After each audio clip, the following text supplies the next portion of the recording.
Hello students, आज हम page number 41 पे जो मैंने आपको पीडीएफ सेंड कर रखी है उस टॉपिक को डिस्कस कर रहे हैं, electric field at any point on dipole. तो मैंने बताया था आपको कि एक्सियल और इक्वेटोरियल के जो टॉपिक्स हैं उनको हम एक जनरल केस की तरह भी सॉल्व कर सकते हैं। तो एट एनी पॉइंट का जो ये टॉपिक है ये एसएल अरोड़ा की बुक में नहीं है, आपको मैं ये स्पेशल केस के हिसाब से करा रहा हूँ। तो ये इम्पोर्टेंट है, इस पे कई बार न्यूमेरिकल पूछा जाता है सीबीएसई में, ठीक है। तो उससे पहले आपको एक बार एक्सियल और इक्वेटोरियल का 1 मिनट का इंट्रोडक्शन दोबारा देता हूँ। यहाँ पे देखिए, एक्सियल में मैंने आपको क्या बताया था।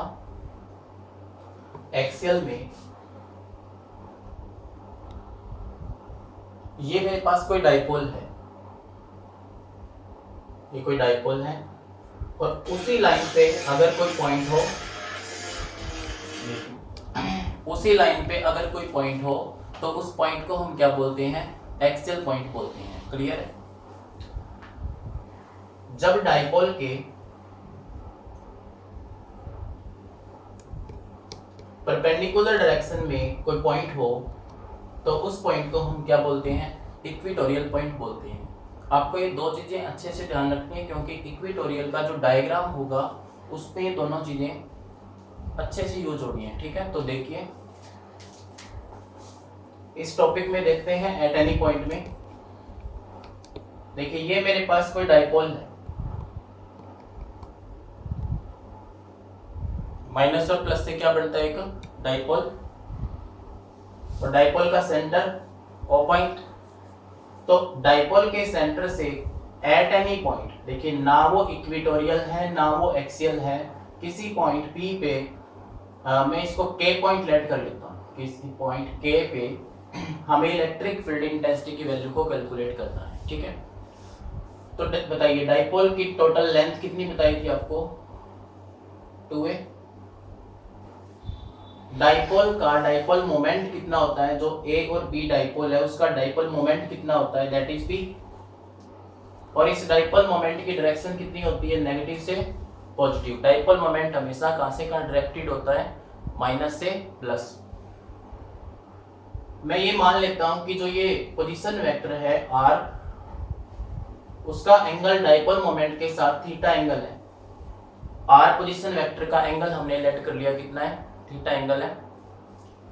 तो जो ये डाइपोल है हमारा, p डाइपोल मोमेंट जिसका है, तो इस डाइपोल मोमेंट को हम 2 पार्ट्स में रिजॉल्व कर सकते हैं। इसको जब हम 2 पार्ट्स में रिजॉल्व करेंगे तो देखिए, फर्स्ट कंपोनेंट, ये सबसे इंपॉर्टेंट स्टेप होगा इस टॉपिक का। इसका डाइपोल मोमेंट कितना है, p। तो इस p को जब मैं रिजॉल्व करूंगा तो जो फर्स्ट कंपोनेंट होगा, इसे हम हॉरिजॉन्टल कंपोनेंट कहेंगे। तो जो फर्स्ट कंपोनेंट आप देख रहे होंगे, फर्स्ट कंपोनेंट को, ये a1 b1, ये इसका हॉरिजॉन्टल कंपोनेंट है। अगर ये हॉरिजॉन्टल कंपोनेंट है तो इसका डाइपोल मोमेंट देखिए, अगर ये नेगेटिव चार्ज है तो ये वाला भी क्या है, नेगेटिव चार्ज, इसे भी क्या बोलेंगे, पॉजिटिव चार्ज। तो डाइपोल मोमेंट की डायरेक्शन कहां से कहां होती है, नेगेटिव से पॉजिटिव। तो इस डाइपोल मोमेंट की डायरेक्शन कहां से कहां होगी, नेगेटिव से पॉजिटिव ही होगी, और that is p cos theta. तो इस कंपोनेंट को अपन ने कितना कंसीडर कर लिया, p cos थीटा, ठीक है। अब देखिए, ये था इसका हॉरिजॉन्टल कंपोनेंट। अब हॉरिजॉन्टल कंपोनेंट के ये वाला जो पॉइंट है ये कहां पे पड़ा हुआ है, सेम वैसे ही जैसे कि एक्सियल लाइन का होता है। ये देखिए, नेगेटिव पॉजिटिव, और ये वाला पॉइंट क्या है, एक्सियल पॉइंट। तो ये देखिए, ये डाइपोल है, अगर माइनस और प्लस तो ये वाला पॉइंट क्या होगा, एक्सियल। तो इसको आप रिमेंबर रख सकते हैं, ये पॉइंट कौन सा हो जाएगा, एक्सियल पॉइंट की तरह बिहेव करेगा इस डाइपोल के लिए। क्लियर हो गया इतना। उसके बाद देखिए, इसका जो सेकंड कंपोनेंट है उसको हम क्या करते हैं, इस एक्सियल कंपोनेंट के बिल्कुल परपेंडिकुलर ड्रॉ करते हैं, दैट इज साइन थीटा। तो ये वाला जो डाइपोल होगा उसको मैंने नेम दिया A2 और B2। तो यहाँ पे नेगेटिव है तो ये कितना हो जाएगा, नेगेटिव, ये क्या हो जाएगा, पॉजिटिव। तो डाइपोल मोमेंट की डायरेक्शन कहां से कहां होती है, नेगेटिव से पॉजिटिव। तो इसे क्या बोलेंगे, p sin थीटा। तो हमारे पास इस तरह से पी डाइपोल मोमेंट को हमने दो पार्ट्स में रिजोल्व किया, पी कोस थीटा और पी पी साइन थीटा में। तो देखिए एक बार इधर दोबारा से, जो इक्वेटोरियल का टॉपिक होता है उसके अंदर हमने टोटल इलेक्ट्रिक फील्ड, देखिए ये नेगेटिव से पॉजिटिव डाइपोल मोमेंट की जो डायरेक्शन होती है उससे अपोजिट डायरेक्शन में कैलकुलेट की थी। याद करिए उस टॉपिक को, उसमें मैंने बताया था कि डाइपोल मोमेंट अगर माइनस से प्लस है तो उसके डाइपोल मोमेंट की जो नेट इलेक्ट्रिक फील्ड इंटेंसिटी आती है उसकी वैल्यू उसके अपोजिट डायरेक्शन में आती है। तो सेम चीज यहाँ पे देखिए, अगर ये dipole moment P sine theta अगर हम इस वे से ड्रॉ कर लें तो ये इक्विलैटरल ट्रायंगल बनेगा एक, और अगर ये नेगेटिव और ये पॉजिटिव है और डाइपोल मोमेंट अगर इसका इस तरफ होगा माइनस से प्लस की तरफ, तो इसका नेट इलेक्ट्रिक फील्ड कौन सी डायरेक्शन में होगा, इससे अपोजिट होएगा ना। देखो नेगेटिव से पॉजिटिव, तो इलेक्ट्रिक फील्ड इसका कहां पे होएगा, इस तरफ होगा। इसको मैंने डिनोट कर दिया P2 से। देखिए अगर ये एक्सियल है तो एक्सियल का इलेक्ट्रिक फील्ड कहां पे होता है, E1 की तरफ हो गया। अब देखिए हमारे पास ये एक पैरेललोग्राम की दो साइड्स हैं E1 और E2, इनको मैं कुछ नेम लिख देता हूं। जैसे पॉइंट K है, इसको मैं L, यहां से एक इसका पैरेललोग्राम का रिजल्टेंट बना लेता हूं और ये एक पैरेललोग्राम हो गया, ठीक है। तो K, L, M और N। अब देखिए ध्यान से, E1 और E2 two sides of a parallelogram, तो उसका रिजल्टेंट क्या आएगा, E आएगा ना रिजल्टेंट, उसका रिजल्टेंट क्या आएगा, E आएगा। तो हमें इस टॉपिक में पूरे में करना क्या है, E की वैल्यू को फाइंड आउट करना है। क्या फाइंड आउट करना है, E की वैल्यू को। आपको ये चीज समझ में आ गई होगी कि ये जो डाइपोल है उसका ये वाला पॉइंट एक्सियल, तो एक्सियल का इलेक्ट्रिक फील्ड हमेशा कहां पे होता है, आउटवर्ड होता है। यहाँ पे देखिए इस पॉइंट पे अगर +1 चार्ज पड़ा हो तो इलेक्ट्रिक फील्ड की डायरेक्शन कहां पे होती थी, आउटवर्ड डायरेक्शन में होती थी। इस चीज को मत भूलना क्योंकि ये चीजें यहाँ पे डायरेक्ट यूज हो रही है। तो ये डायग्राम आपको क्लियर हो गया। तो देखिए इस डायग्राम की हेल्प से हम वैल्यू कैलकुलेट करते हैं इलेक्ट्रिक फील्ड की, ठीक है। देखिए सबसे पहले सिंस AB कोई डाइपोल था स्टार्टिंग में और उसका dipole moment having dipole moment P, उसका डाइपोल मोमेंट कितना है, P है। तो हमने क्या किया, रिजोल्व किया P इंटू उस डाइपोल मोमेंट को रिजोल्व किया टू कंपोनेंट्स में।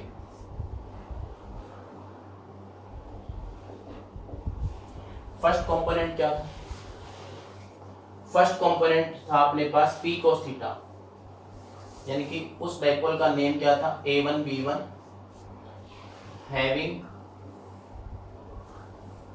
Dipole moment P cos theta. Second part क्या था इसका, A2 B2 जिसका डाइपोल मोमेंट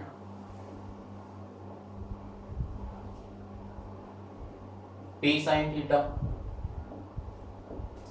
तो देखिए फॉर A1 B1 के लिए जो ये पॉइंट है K पॉइंट,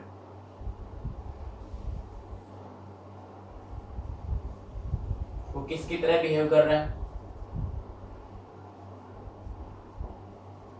एक्सियल पॉइंट है वो। सो उसका इलेक्ट्रिक फील्ड क्या रहेगा, E1।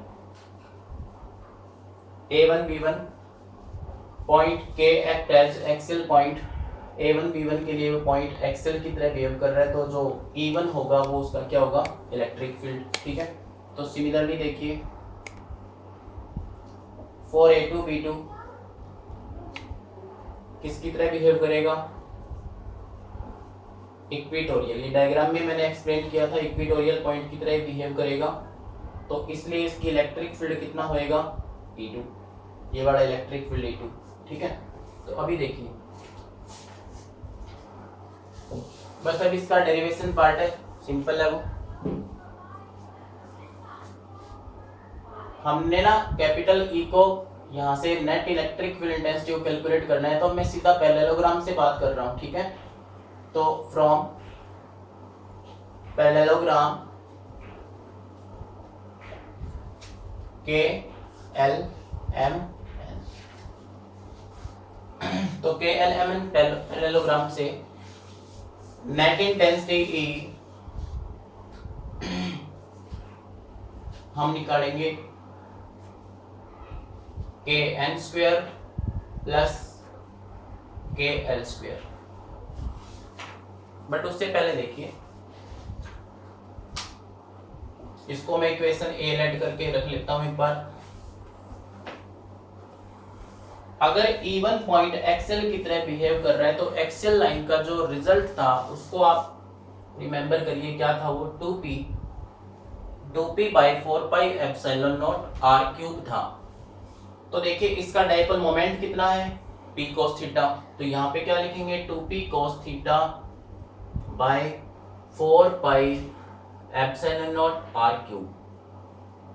अब आप सोच रहे हो कि cos थीटा कहाँ से आ गया, जो एक्सेल लाइन में तो cos थीटा था ही नहीं। तो एक्सेल लाइन के अंदर ये इस टॉपिक के लिए ध्यान रखना है, क्योंकि यहाँ पे ये किसी एंगल पे है, इसलिए इसको हमने रिजोल्व किया था, तो p cos थीटा आएगा। ये अच्छे से यहाँ पे स्टेप नोट कर लें आप कि p cos थीटा क्यों आया, p cos थीटा ही आएगा बिकॉज ये रिजोल्विंग कंपोनेंट है, ठीक है। अभी देखिए उसी तरह से E2 कितना आ जाएगा। अब E2 किसका रिजल्टेंट है, इक्वेटोरियल का है ना, इक्वेटोरियल का रिजल्टेंट इलेक्ट्रिक फील्ड है, तो उसका क्या आएगा answer p sin theta by में 4 pi epsilon naught r cube. अब E1 और E2 हमारे पास ये आ गई इक्वेशन नंबर 1 और 2 से।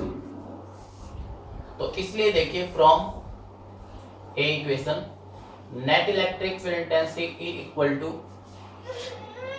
Kn की वैल्यू कितनी है, देखिए Kn के अलोंग कौन है, E1 इलेक्ट्रिक फील्ड है, तो E1 की वैल्यू कितनी है हमारे पास 2p cos थीटा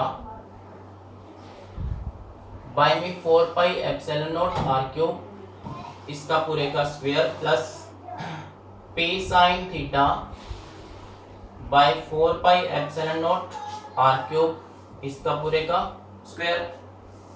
तो यहाँ से कॉमन क्या आ रहा है, p by 4 pi epsilon naught r cube, अंदर क्या आएगा 4 cos स्क्वायर थीटा प्लस 1 नहीं, यहाँ से sign square theta, 4 cos square theta plus sine square theta. तो अभी स्टेप को देख लीजिए, बस थोड़ा सा स्टेप और है, फिर उसके बाद ये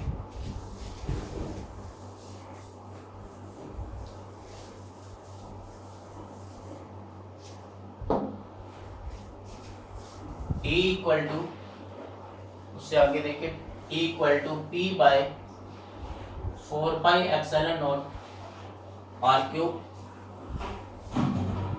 अब जो ये 4 cos square theta plus sine square theta है, इसको देखिए, इसको मैं रिजोल्व कर लेता हूँ, 3 cos square theta plus cos square theta plus sine square theta.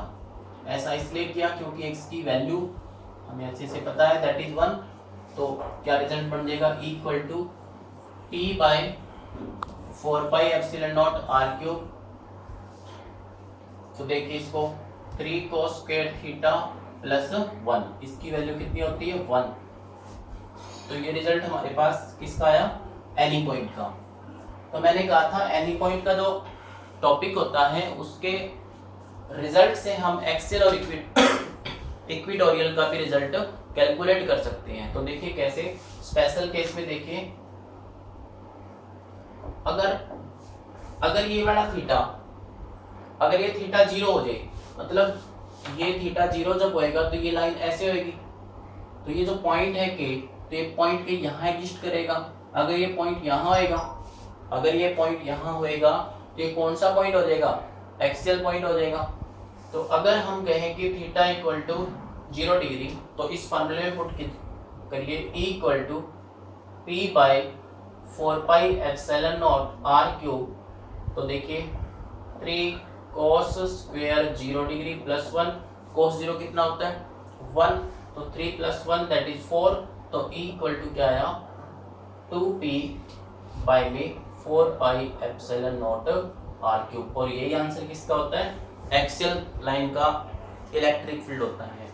अभी लास्ट में हम देख लेते हैं, अगर थीटा की वैल्यू 90 डिग्री हो, देखिए अगर ये थीटा में 90 डिग्री कर देता हूँ तो 90 करूंगा तो जो के पॉइंट है वो कहाँ पे आ जाएगा, इस पॉइंट पे आएगा। अगर के पॉइंट यहाँ पे आ जाएगा तो ये कौन सा पॉइंट होएगा, इक्वेटोरियल होएगा। तो अगर थीटा 90 है तो electric field E equal to 4 pi epsilon naught 3 cos square 90 plus 1, तो cos 90 0, ये टर्म यहाँ से कैंसिल हो जाएगी, तो E इक्वल टू क्या आएगा P by 4 pi epsilon naught R cube. ये आंसर किसका था इक्वेटोरियल का। तो इन दिस वे हम कैलकुलेट कर सकते हैं एक्सियल और इक्वेटोरियल को। Thank you.